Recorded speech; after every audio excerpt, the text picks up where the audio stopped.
What's up, my wizards? It's Dev. SBMTG. We like magic, and don't worry, the camera's in perfect working order. I'm just a little injured right now. I didn't feel like setting up the entire studio and getting the lights ready and all that stuff because I feel like I might have cracked a rib while coughing earlier. It may just be a cartilage thing, but you guys don't care. You came here for core set spoilers, so that's what we're going to do. Just know that I'm in tremendous pain and I do a lot for you guys. So let's talk about these spoilers, starting with a pretty hype card to get things kicked off here. Liliana, Untouched by Death. This is 4 mana, 2 and 2 black for 4 loyalty planeswalker. You can +1 her to put the top 3 cards of your library into your graveyard. If at least one of them is a zombie, each opponent loses 2 life and you gain 2 life. You can -2 her to have target creature get -X until end of turn, where X is equal to the number of zombies you control. And if you -3 her, note that you can ultimate her when she comes into play. She still has a loyalty left. You may cast zombie cards from your graveyard this turn. Well, to be honest with you guys, I'm not a huge fan of this Liliana Untouched by players. I know that some people like her. People are like really speculating on zombie decks right now, but that's my issue. Because I don't really care for these like tribal planeswalkers like Sarkhan and now this that we've been seeing, but you know, at least Sarkhan has a couple of abilities, or at least one ability that has nothing to do with dragons and is good outside of a dragon's deck. This, not so much. You got to be playing zombies in order for this to be good in any way at all. But if you are, it seems pretty good. You know, the -2 is good if you've got 2 or 3 zombies already on the board, but that's kind of a big ask too, to be honest. And obviously, I think the main attraction here is the ultimate, where usually I don't think you'd ultimate her the turn that she comes down because you probably won't have a whole lot of mana left at that point to actually cast zombies. But on your next turn, you could -3 her, keep 2 lore counters on her, and then cast a zombie or 2 out of the graveyard, or maybe even 3, depending on how much mana you have at that point. So that actually looks relatively strong, and the -2 is good too in a zombie deck. But the +1, I don't... This is like the worst +1 like on any walker in a long time. I guess not counting planeswalker deck walkers.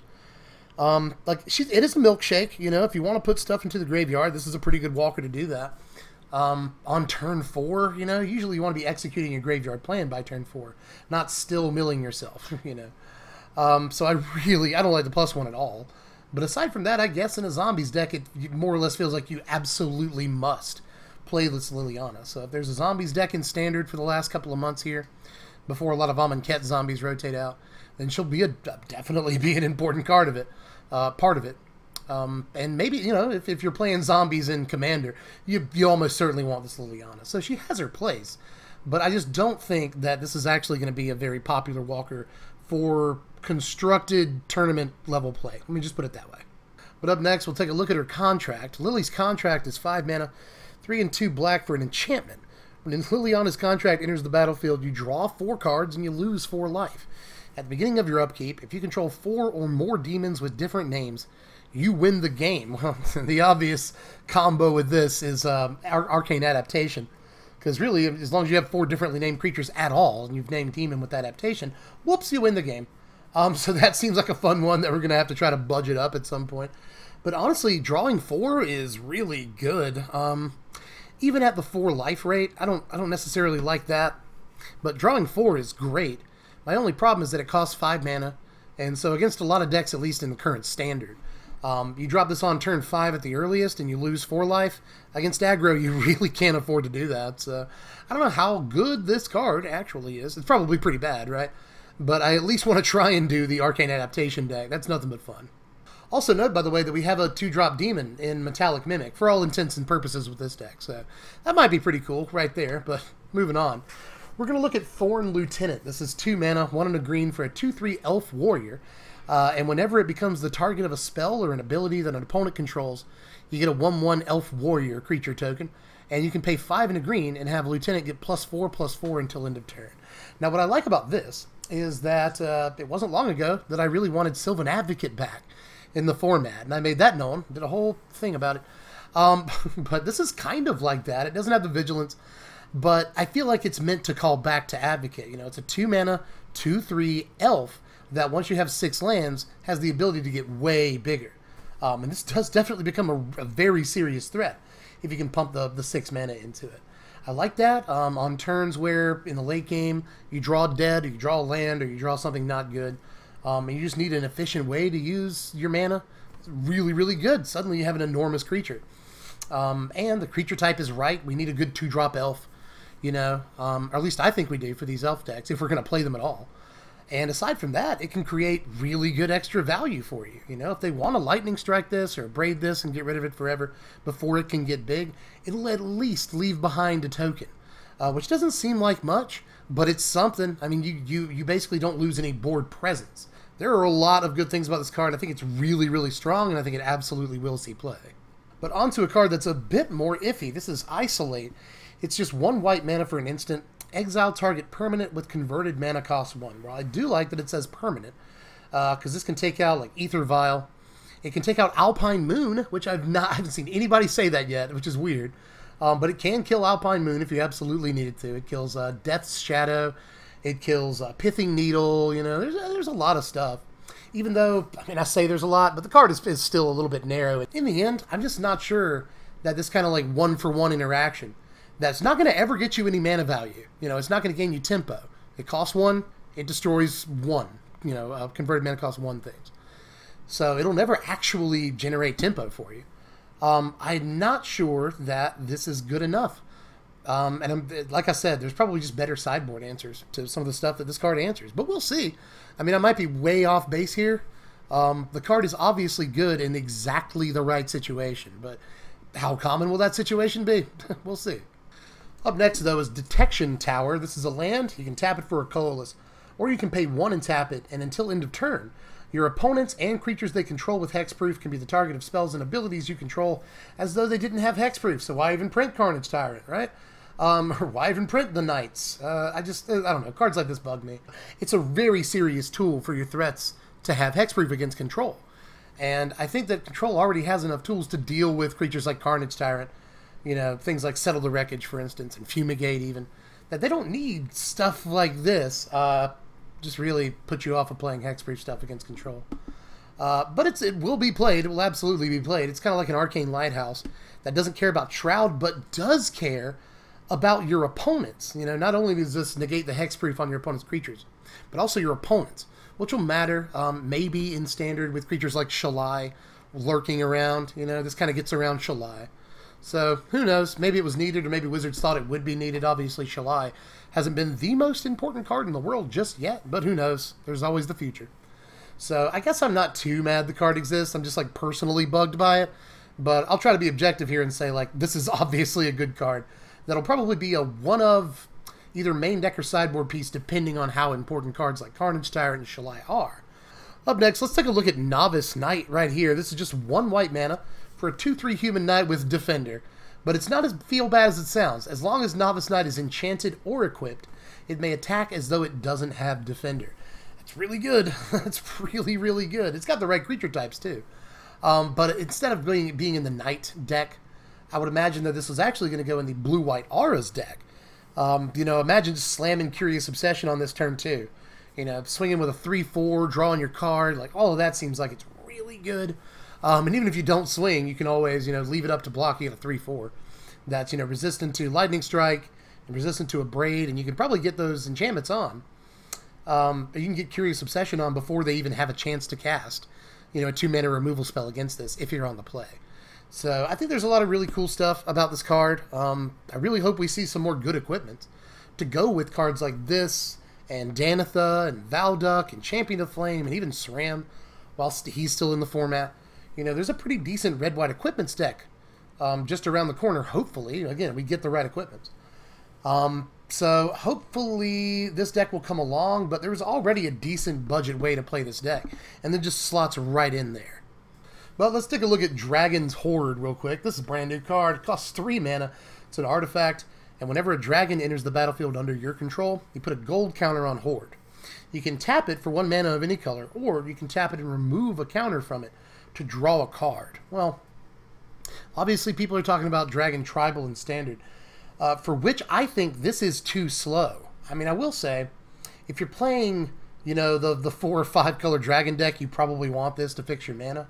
And drawing a card whenever you play a dragon is pretty good. I mean, I'm not saying that's bad, but 3 mana is really slow. You take your 3rd turn off to play it, And I'm just not sure how much you want to do that in a competitive standard deck. Again, if we're making Dragon Tribal, I want to try to make it as competitive as possible because I think that there's definitely ways to do it. And I'm just not sure that fits into, or this fits into that plan. But it might. I mean, again, I don't want to completely discount this as a piece for that deck, but I feel like it looks really slow. Now, as far as Commander goes, that's a whole different story. You know, if you're building an EDH Dragons deck, then this is in. This is in all the time, every day. But let's take a look at Ravenous Harpy right here. This is 3 mana, 2 and a black for a 1/2 Harpy with flying.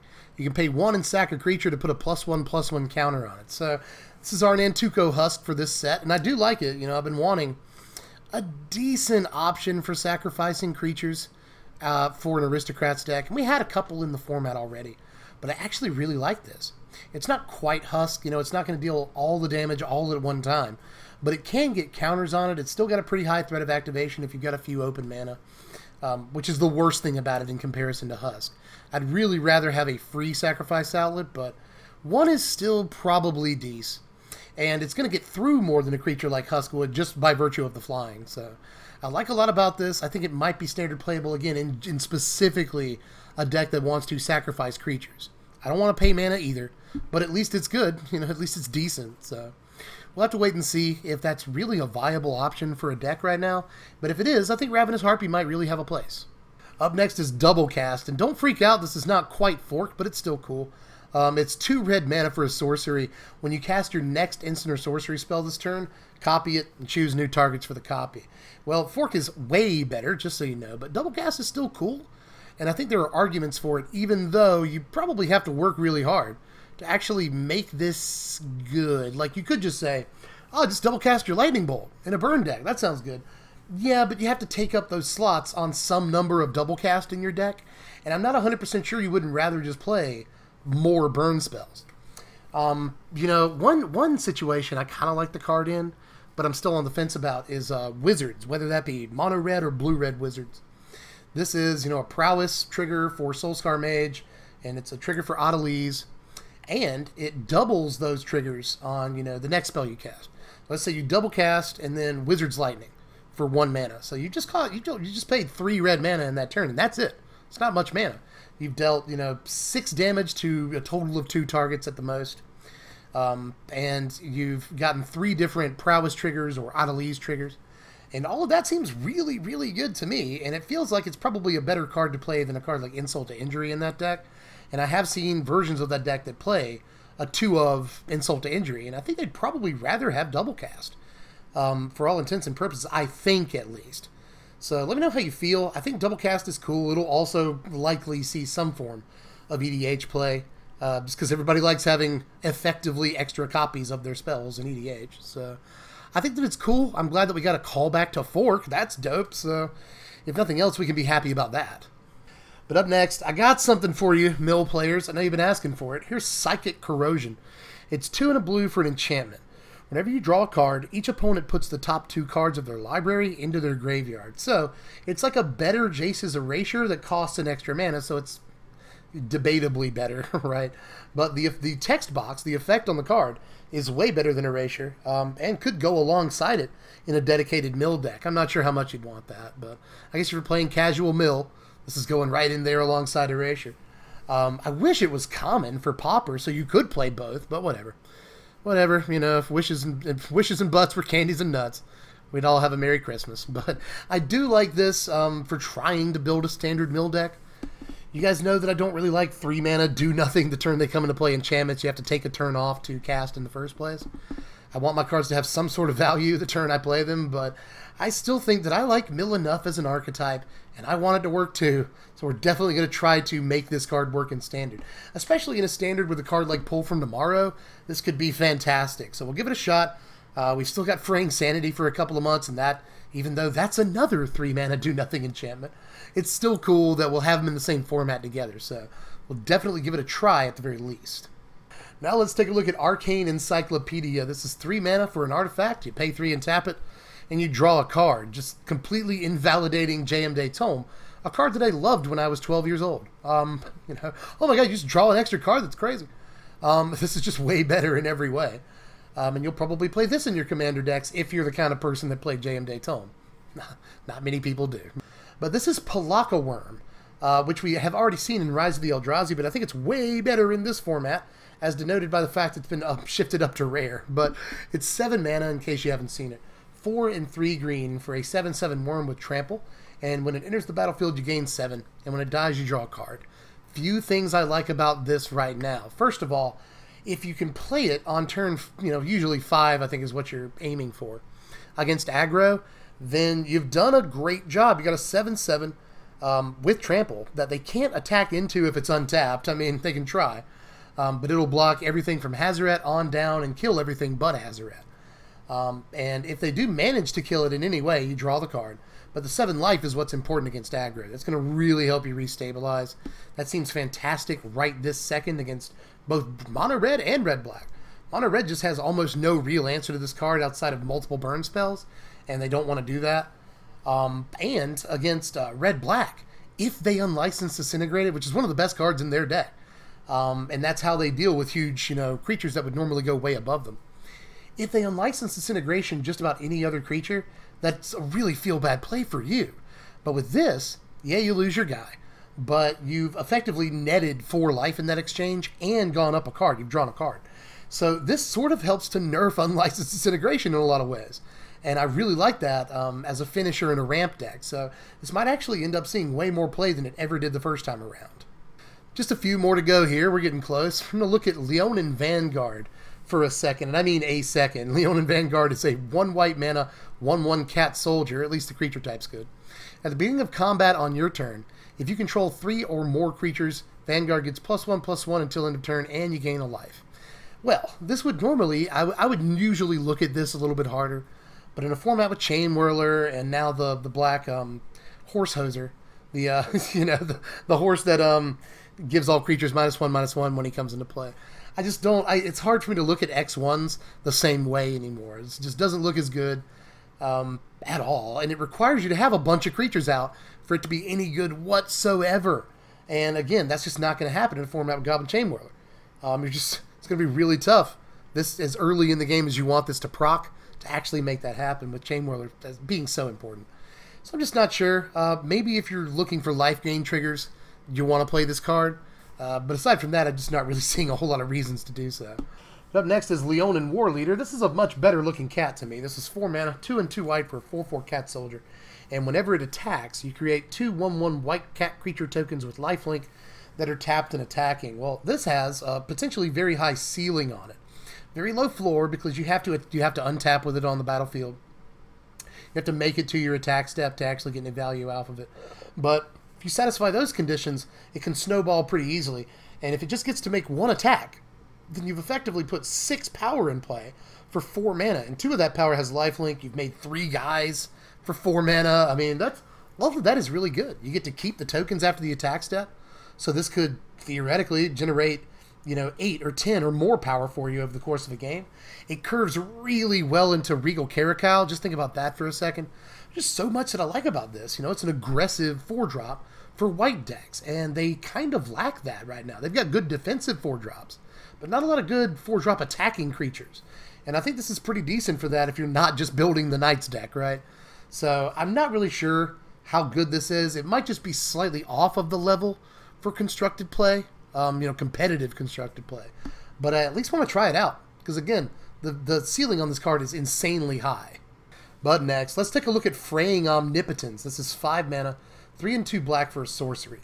Each player loses half their life, then discards half the cards in their hand, then sacrifices half the creatures they control, and you round up each time. Well, definitely missed the land part of that. Like, this could just be Death Cloud or Smallpox or a callback to those. And it is. I think it's a callback to those, but not being able to deal with lands really does hurt a little bit. The playability of a card like this. Although it does affect the board, if your opponent is playing control and they're still at 20, this puts them at 10. That's the dream, at least. And obviously, if they're playing control and you actually resolve this against them, you get to just completely nuke their hand, which sounds good too. But that's a lot of sounds good. I'm not sure how good the card actually is at 5 mana. That's an awful lot of effects. And again, at least it does affect the board, and we want that. So let me know how you feel about this one. This is maybe the card that I am the most on the fence about all day. I honestly don't think this will end up seeing competitive play. But if you've got a good argument for it or a deck that it goes into, then shout me out in the comments. Let me know why Fraying Omnipotence is ridiculous. But I'm just not seeing it right now. But this is Sun Cleanser, maybe the most controversial card of the day, or at least the most polarizing. Sun Cleanser is 2 mana, 1 and a white for a 1/4 human cleric, and when it enters the battlefield, you choose one of these options. Either remove all counters from target creature, it can't have counters put on it for as long as Sun Cleanser remains on the battlefield, or target opponent loses all counters. That player can't get counters for as long as Sun Cleanser remains on the battlefield. Well, first off, this does not hose poison in any way, unless you want to take all the opponent's poison counters off of them, because it says opponent and not player. So I just want to clear that up. I've seen a lot of people make that mistake today. This does not, in fact, interact with poison counters in any way. So that kind of sucks, but the rest of the card is all right. Now, the big thing this card does is just hose energy, you know. And everyone's like, where were you, you know? Like, where were you a year ago, bruh? And I agree with that sentiment, but I also say better late than never. You know, I'm trying to stay calm about it. And we'd rather have this card now than have never had it at all. And, you know, Wizards of the Coast just didn't even try to print an answer, you know. You got to give it to the play design team.